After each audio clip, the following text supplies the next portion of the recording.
Assalamualaikum warahmatullahi wabarakatuh. Perkenalkan, nama saya Nisrina Najwa Zakia dari kelas TP2C dengan nomor induk mahasiswa 12110400093. Yang terhormat kepada dosen pengampu mata kuliah Psikologi Umum, Ibu Putri Anditasari, MPSI. Di sini saya akan menganalisis film yang berjudul Inside Out. Berikut cuplikannya.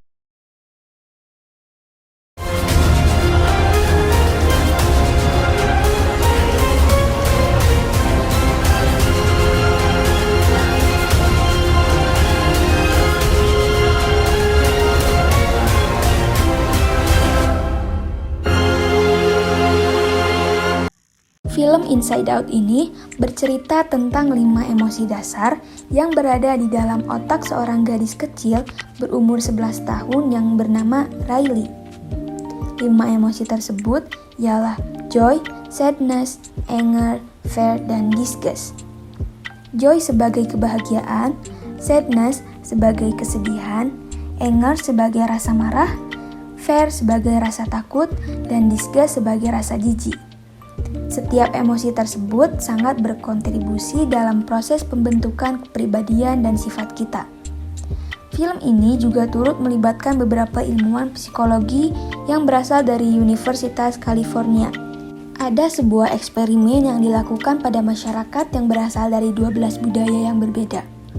Mereka diminta untuk menggerakkan otot-otot wajah mereka, lalu menghubungkannya dengan emosi, dan hasilnya ternyata sama. Sebelum membahas film Inside Out ini lebih jauh, alangkah baiknya kita mengetahui apa itu emosi. Charles Darwin memiliki pendapat bahwa emosi muncul dari perilaku yang mengindikasikan apa yang akan dilakukan selanjutnya dalam situasi tertentu. Perilaku ini menentukan bagaimana individu dapat bertahan hidup dari situasi yang menguntungkannya.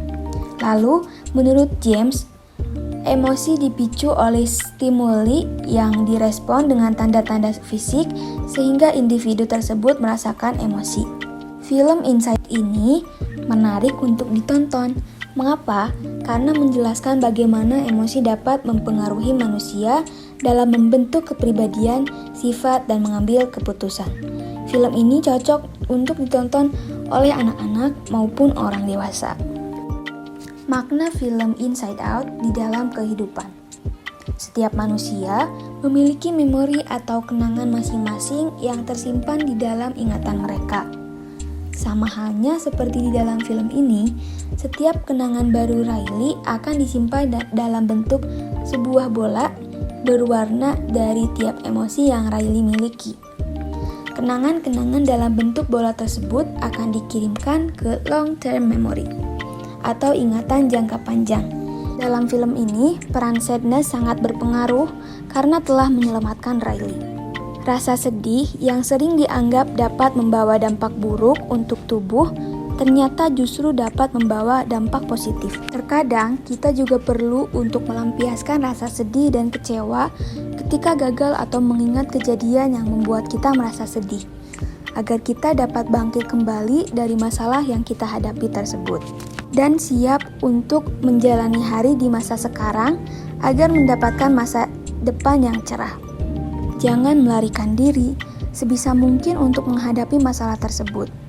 Jika kita terus melarikan diri, maka masalah tersebut akan terus menghantui kehidupan kita.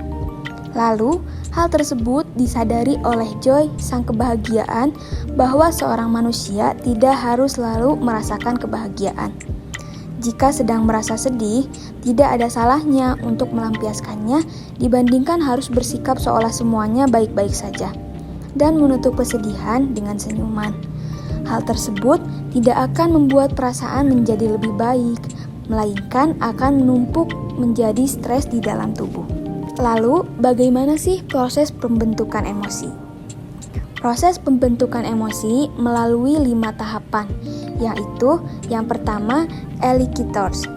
Adanya dorongan berupa situasi atau peristiwa lalu, reseptor, ialah aktivitas di pusat syaraf setelah indera menerima rangsangan dari luar, kemudian indera melanjutkan rangsangan tersebut ke otak sebagai pusat sistem syaraf.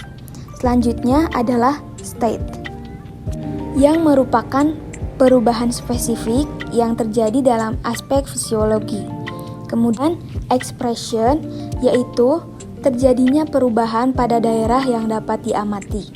Misalnya seperti pada wajah, tubuh, atau tindakan yang terdorong oleh perubahan fisiologis. Dan yang terakhir adalah experience, merupakan persepsi dan interpretasi seseorang pada kondisi emosional. Mungkin cukup sekian yang dapat saya sampaikan, kurangnya mohon dimaafkan. Wassalamualaikum warahmatullahi wabarakatuh.